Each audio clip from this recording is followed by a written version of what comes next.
Yeah. Matthew, this is Stacy Devitt from Dakota County. Right. This was child protection?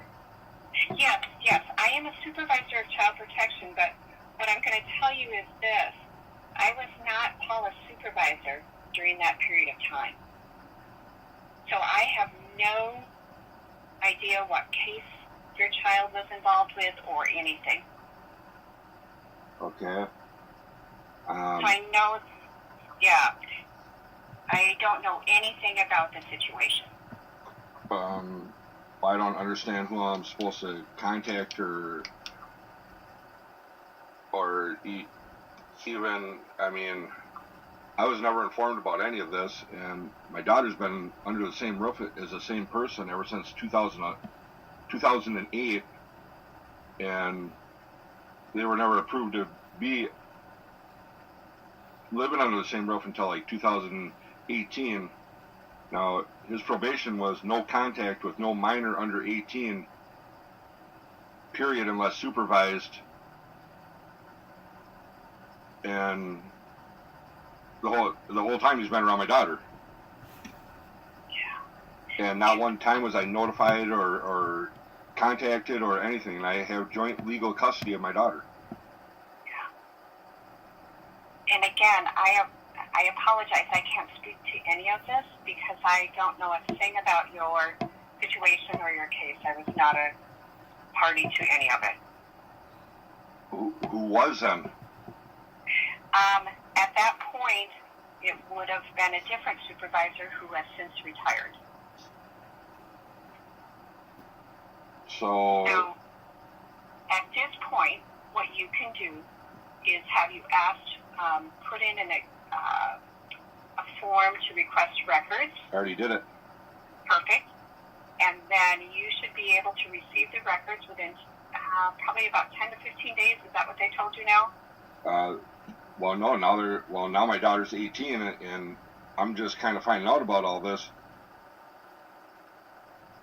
And so, would you like to have the opportunity? Help me understand, and then I will find out who is the best person for you to talk to. What is your hope at this point?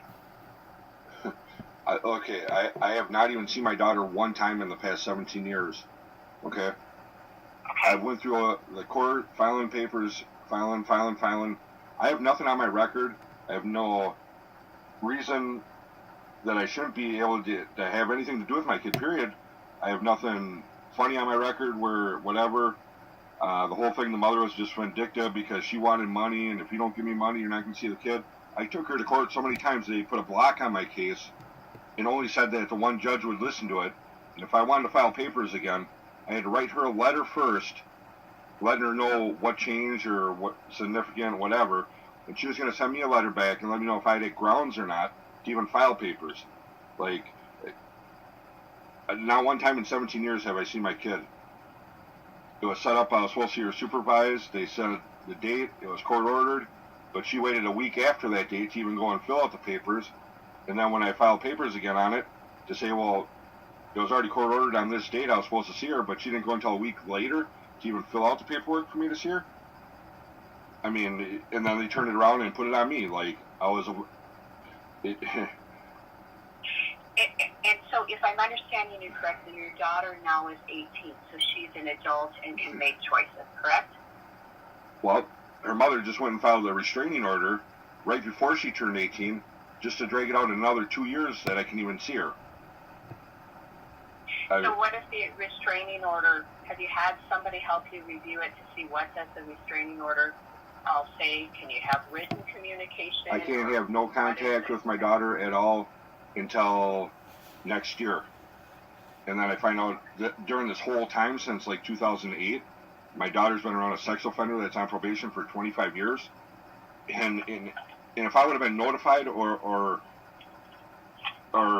aware of it, I mean, how can a sex offender be around my kid, get on a plane, go on vacation with my kid, and he's not even supposed to be around kids, and I can't even see my own?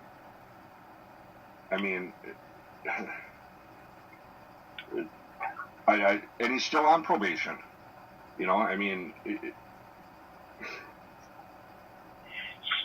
So at this point, you would like to have someone here be, and you correct me if I'm wrong, but what you want loud and clear is that as a father, you should have been notified. Oh, yeah. I want to know why I wasn't. You have concerns about why you weren't notified, understanding that at this point she's an adult. Well, I'm aware of that, but I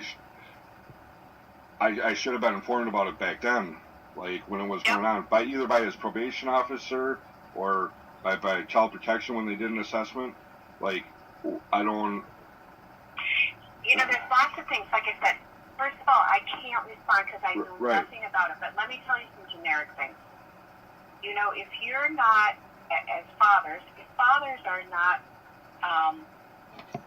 let's say if we meet with a mother and they don't give us any contact information and there's no way to get a hold of them, that sometimes happens. My court records with me and her, like, there's a long list because I filed papers so many times. I mean. Yeah, and I apologize. I can't speak to any of that. I don't know what happened, and I would like to figure out how I can find out what happened, and I mean, that would have drastically changed everything altogether, and then the whole point of him being around her the whole time, and he never been violated, or, I mean, he was not supposed to have any contact with any minors under 18 until, like, 2018 they were approved to live together.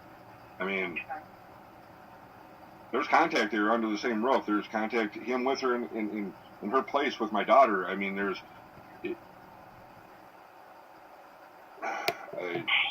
I apologize. I don't know if I can put you with somebody that's going to be able to give you an answer that, you know, has any type of impact on what you're doing right now. So I apologize, but like I said, the supervisor that was on that case has since retired, so they're no longer here. The manager at that time is no longer here. There's just, I just don't know. There's someone that, like, I mean, that can't look into it, and, I mean, that just baffles me that I can't, you know. At the end of the day, Matthew, even if somebody fresh would review it, what are you hoping will happen?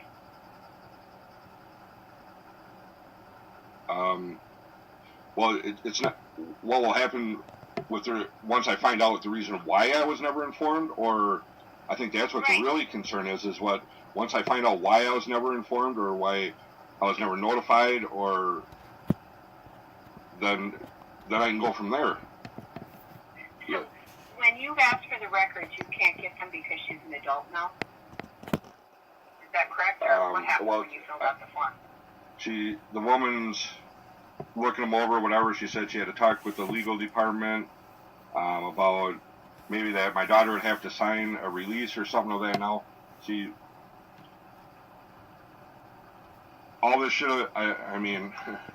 That's going to be your person to follow up with. Is the person that you spoke to in regards to the form and accessing the record, that's the person that you're going to want to follow up with. Okay. Because she's already looking into the legal counsel. So if you haven't heard back, I would recommend calling her back. All right. Okay? All right, thank you. Yep, bye. Bye.